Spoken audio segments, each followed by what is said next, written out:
Today, I'm welcoming back to the Reading Corner Natasha Farrant, and we're going to be talking about her wonderful book, which was published just before Christmas 2021, called The Girl Who Talked to Trees. This book could be seen as a companion to Eight Princesses and a Magic Mirror. It has a framing story, and within that, a number of short fairy tale type stories. So first of all, Natasha, I would like to start just by hearing the very beginning of this book, because I think that will set us up beautifully for our conversation. With pleasure. The Girl Who Talked to Trees. In a secret valley, not so very far away from here, there sits a famous old house. It is a grand sort of place, with tall pillars and lots of chimneys and a clock tower. But that is not what it is famous for. It is famous for its trees. The house stands in a parkland at the top of a hill. It looks onto a big lawn dotted with beech, an elm, and, of course, the splendid tulip tree. The lawn slopes to a river lined with hornbeam, willow, and alder. There is a walled orchard in the park, too, with a dozen different sorts of apples. Over the bridge, opposite the house, is a wood full of oak, lime, hazel, and box. It is a small wood these days, but once upon a time, it was a great forest, the hunting ground of a prince. Sometimes, if you listen carefully, it's almost as though you can hear voices among the trees. One day, it is said, they will grant a wish to the right person, which is where our story begins, with a girl called Olive. I love that introduction. And before we even get to thinking about Olive, as I was reading, through my head is running, where is this? I had Hampton Court in my mind, but I don't know if it is Hampton Court. No, it's not Hampton Court. It was based very loosely on a place called Polesden Lacey, which is in Surrey. It's near Dorking, where my parents-in-law live. My husband grew up in Dorking, and in fact we were married there. And there's a walk from the church where we got married, which is, I think, the highest church in the North Downs or something. Anyway, there's a beautiful walk through the woods, and then you come to this valley, as you can imagine, with a forest, well, with woods all around, full of ash and elm and beech and lots of beautiful trees, and this sort of magical parkland, and a house that just sits there perched at the top, overlooking all of this. And it was very much a sort of playground for my children when they were little. So it's a place that's very dear to me. But really, one of those places where you can still conceive of human beings living in harmony with nature. You can imagine somebody coming there and say, this is so beautiful, I will make this my home and I will care for this place. And that's sort of very much what I wanted the book to be about. It's about trees, but it's also very much about our relationship with trees. Absolutely. And I suppose one of the things that I also wondered was about the past few years. And one of the things that I found... Specifically referring to COVID. I am. And I found myself walking more and observing trees. And I just wondered whether this had also been part of your experience and possibly if the book grew out of that. Well, yes, very much it was part of my experience. I think a lot of us had that, didn't we? Did the book grow out of that? Not really, because we had already agreed the book before lockdown. So I was writing it during lockdown. So a lot of it, there's a sort of symbiosis between the two. And then the book itself was actually an incredibly healing process. And it was a perfect book to be writing through lockdown because it gave me this sort of perfect excuse actually to go on these sort of long walks. And in fact, I think once during there was a sort of second or third or 50 millionth lockdown, and I was staying in a cottage in some woods, talking to trees. And I sat underneath this beechwood, which was like I want to say like a cathedral, except it's not because it's alive, you know. And just sort of sitting there, you could sit at the foot of this beechwood, and from there you could see the sunrise. And just thinking, what would your voice be? Not just what stories could you tell, what would you be saying, but also what voice would you be talking in? And when I first started writing the stories, I mean, the trees had very individual voices and they sounded almost human. My editor said, no, you can't. That they sound too human. It's really disconcerting. And she was very keen that we don't anthropomorphize the trees, that they remain trees. So in a sense, their voices, in fact, in the book, Olive hears them in her head, but they don't actually talk. But it was quite an interesting exercise to sort of, I found myself doing that all over the place. In London, there's in my local park, there's a baobab plain, which is a sort of, well, in fact, it's a tree that very much inspired one of the stories in the book. It's a tree that was struck by lightning, and then that grew back at the end of the Second World War, and everybody thought it was dead, and then it grew back, and it was known locally as a miracle tree, and the tree of hope. And there is that exact tree in a miracle tree, a tree of hope, that's been struck by lightning in one of the stories. Anyway, it was kind of mildly, it was very trippy, if I'm honest. And sort of mildly schizophrenic as well, and very, very weird. It took me to some very strange places in my head, but it was a hell of a lot better than what was going on all around. Really interesting listening to you talk there about how you did have distinctive voices, and then they've sort of elided into a more classic storytelling voice. But in a way, trees do have their own voices because they sound so different when you sit under them. I'm thinking about the poplar tree, which is noisy. Yes, and does sound like water. And I suppose the other way in which voice comes through for the different trees, and we'll talk about some of these trees in a moment, it's their concerns, the kinds of stories that they tell so cleverly are related to, for instance, box, which is the last tree in the book. The stories about controlling nature. Box was really, the box story is the closest I've come to writing a horror story. Yeah, that was, I had a lot of fun writing that. That was very creepy. But sorry, I interrupted you. Yes, about controlling nature. No. I was just saying, the type of story it's telling is related to how we've related to that tree. It is cut and snipped and shaped till it's unrecognizable as the tree it would be if it grew naturally. So that you almost don't think of it as a plant, do you? You think of it as garden furniture most of the time when you see it. I feel that we've skipped to the end and we've missed out about 8 trees in the middle, and we haven't even talked about Olive and her story.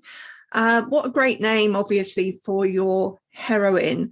And the olive tree probably has the oldest symbolism amongst tree symbolism. Of course, you must have been thinking about that in naming her. Yes. Retrospectively, it was one of those names which just sort of presented itself as absolutely obvious. And honestly, only later when I sort of sent the stories into my editor, and she was like, and of course, Olive, exactly like you did, one of the oldest names, symbolisms. And I was like, oh yes, of course.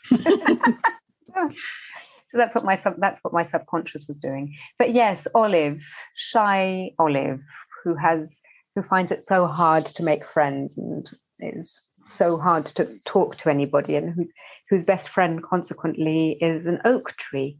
And I, again, without wanting to anthropomorphize, but there is just something so profound sometimes about our relationship to place and to nature. And I've been so shocked actually recently when I've spoken to young children and realized how little they know about nature and how disconnected they are from nature. To the point where I was volunteering in the school once a week, and they had this big play/therapy room, and there was a carving of an acorn, and I picked it up and I said, "Isn't it amazing to think that this little thing will turn into an oak tree?" And they just looked at me like I was mad. And so I had to explain. I found a book and I sort of showed them and explained, and they're like, "Oh wow, that's mad."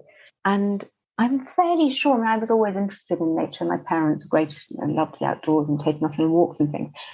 But I'm fairly sure that when I was young, those were things that were taken for granted. And I'm sort of thinking about Robert Macfarlane and Jackie Morris's book, The Lost Words. It really drove home to me how there were certain things which I, as a child, even as growing up in West London, took completely for granted. The number of birds and butterflies and trees. There were just so many more apart from anything else. So to me, it was important that the tree was a part of Olive. It wasn't just a sort of a nice thing that you do on a, that maybe you go for a nice walk every now and then, but actually it was a part of who she is. And it's the part that makes her feel whole as well, because the tree is the only place, it's her, it's her happiest place. It's where there are no demands made on her. She can just be herself. She can read her books. She can do her drawings. She can watch the world around her, and nobody thinks that she's odd. And then it's threatened with destruction by her father for stupid reason. He just wants to build a little vanity project, and he wants to build it there because it has the best view of the house, and he wants to build a house that he wants to build a tiny little mini replica of his house where he can have parties. And again, that was sort of important. I mean, it's very hard, over the last 10 years maybe, I've sort of thought, how do you write about the climate and ecological crisis for children? How do you do it without despairing, without despairing, but also without lying? And I still don't know. But I had this conversation with a publisher once, and he said straight off the bat, he said, you do it through myth and fairy tale.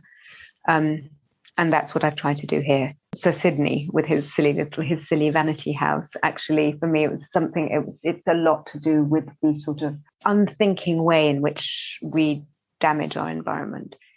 I do love the advice that publisher gave about fairy tale, because they touch us in very deep and profound ways without ever lecturing us. Yeah. And that's what these trees do. The oak guides Olive and tells her she must listen to these different trees in the park. Interesting, your selection of trees, that no ash, no elm, but we've got linden, which is lime, isn't it? But isn't linden a much nicer name for it? Well, lime is confusing as well, because especially with children, I mean, my grown-up children, I talk about lime trees, and they're like, oh my God, do we have lime trees? It's like, no, we don't have trees that grow limes. We have trees which are called lime trees. You've got alder and plane, wild apple, tulip, and we've already mentioned the box. Can I ask you what lay behind that selection of trees? Yeah, the oak was a sort of given. Again, talking about symbolism, there's so much symbolism around oak trees that there was never going to not be an oak. I wanted trees that were also international. The alder, because I thought it'd be fun to do something around water, and to talk about the kelp forests, and to look at trees from a different perspective as your underwater forests. So the alder was a sort of introduction to that, the alder that sits with its roots in the water. One of the only woods that hardens in water, that doesn't rot in water. The wood that was used for shipbuilding, it's the wood that underpins Venice and Amsterdam. So almost like a mangrove. Almost like a mangrove, yeah. And we walk past them without noticing them, but there they are, just fairly miraculous. There was also a whole thing about how they they draw nutrients out of the soil, and so they're a pioneer species. So where an alder goes, other trees follow because they enrich the soil.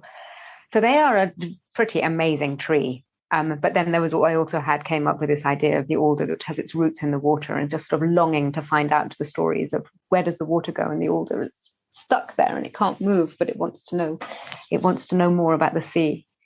It's also an unexpected element in the book. You get to start thinking you're going to have these stories about trees, and you don't expect to go underwater. So that was in terms of the pacing of the book, that was a really lovely tree to have kind of halfway through. I'm glad. After a while also, really, I mean, to be honest, there's only so much sort of rustling and creaking and crackling, and there are only so many words that you can use about trees. So I thought it would be fun to take it underwater. Then a lot of trees were inspired by trees that I know, by actual specimens. So the box that I saw near my friend's house in Worcester. The tulip tree is a tree that stands in my parents' garden in France. And I always go there in summer or at Christmas. And I had never been there in spring until a few years ago. And you go there in spring and it has these enormous, blousy, show-off, blossomy flowers. And we were just, oh my goodness, what is that? I didn't even know it was called a tulip tree. I felt so embarrassed that I hadn't realized how splendid this tree was because I'd never seen it before. So then I did a bit of research into tulip trees, and I thought, wow, this is amazing. This tree, which most of the year looks totally ordinary, but then just in the springtime, late May, just has these magnificent flowers. So that was the tulip tree. The linden tree was based on a tree I saw. This was outside Ludlow. A friend took me for a walk, and she said, she was just like, wait till you see this. And then she was like, ta-da! And I've rarely seen it. I don't think I've ever seen a tree like that. I mean, it was just vast. I mean, you felt that if you were to climb that tree, you could be up there for days. So I kind of fell in love with that one. So that's most of them. Oh, then the apple trees, that came from another book. And the book is called A Gentleman in Moscow, which you may have read, a big bestseller. And it's set in Moscow in a hotel. And at one point, the gentleman in question, who is in fact under house arrest in this hotel for 30 years, the only way he can go outside is to go up onto the roof. And there's an old man who keeps pigeons on the roof, and he says, oh, look, can you smell? And you can smell, apparently, or you could in those days, from 1,000 kilometers away, you can smell the apple blossoms of the forest. And it just completely captured my imagination. And so I sort of did a bit of research into that. And I so longed to go and see these wild apple forests, which, again, are far scarcer than they were. But it just completely captured my imagination. So that was sort of almost the most real, if you like, because it was the one that came from sort of a story inspired by a story. I'd like to, we haven't got time to tell everybody about all of the stories that the trees tell, but I'd love to tell listeners a little bit more about the wild apple story, because I really loved the sentiment behind that. Oh, good. I'm glad.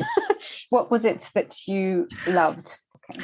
So all apple trees that come from this one tree, don't they, in Kazakhstan? That's their origin. Well, I think various Central Asian countries claim that the original tree, the apple tree in the Garden of Eden was in their country. I've heard that it's in Georgia and Azerbaijan. Not around. We get the idea. Yeah. And yeah. I sort of love the idea that the tree has become so ubiquitous around the world. You know, it's sent its roots out, and we all love apple. And then these girls in the story who sort of follow that idea of going out into the world. Gosh, you're the one who's clever. I just told the story. But yes, no, that's exactly what they do. And they talk about, they hadn't realized how big the world was. Yes, there's three sisters. It's about three sisters who are, who they're orphans. Their parents have died. They're looked after by their horrible uncle and aunt who want to marry them off to three merchants. And so the girls embroider their veils. So that's a classic storytelling trope, isn't it? They try to delay by embroidering their veils slowly, but there comes a day when the veils are ready and they have to go down from their mountains into the valley to meet their husbands and to be married and to be separated and to be scattered around the world and possibly never see each other again. And then they escape. I don't want to give too much away. No. But yes, then they gallop off and their veils, which are embroidered with flowers, fall off their heads and cover the trees. And then some magic happens. And then some magic happens, and that's how apple blossoms were created. Yeah, that and the mermaid story, I think, are the most magic ones, aren't they? I mean, I did like them all, but I loved as well the storyteller in the play. You know, the wisdom of storytelling that came through in the plane. That's the plane tree. I think that is my favourite, actually, and that is the quietest of all the stories. And it's the one with no magic. I mean, no magic, you know, it's a talking tree. But actually within the story itself, there is no magic, is there? There's just a woman, a duchess, a ruler who wants to go to war, and a storyteller who uses the calming influence of a tree to stop the war. It's essentially what it is, isn't it? And uses it to show her what she already has, the riches that she already has. There's no need to go and plunder elsewhere. Which in a way is a mirror of what you're doing with this collection. You're using the wisdom of story to convey those ideas about what it means to live a good life, what it means to live in harmony with nature. So you are that storyteller, really. But it's interesting that you say that, actually, because it very quickly became, to me, a book about storytelling. It was a book about trees, but actually it was also a book about storytelling and the power of stories. And again, going back to how do you talk about the climate and ecological crisis? What part or writers and artists, what part can we play in this unfolding catastrophe? And actually, it is to tell stories, stories of warning, but also stories of celebration and stories that paint a picture of the world that we could live in if we paid a bit more attention there. We've come full circle to what you were saying about paying attention to trees, and that's really all that's required, isn't it? Is to it's what the linden tree says at one point. It says, all we want is for you to leave us alone, and we can do the rest. But really, just sort of pay attention and maybe step back a little bit. It's always a huge pleasure talking to you, Natasha. I thank you so much for taking the time to come and join me in the Reading Corner again today. My pleasure. It's always a pleasure talking to you as well. In the Reading Corner is presented by Nikki Gamble and produced by Alison Hughes. If you have enjoyed this podcast, please leave us a review. If you would like to find out about other events and courses, visit justimagine.co.uk. Join us again in the Reading Corner on your favourite podcast platform.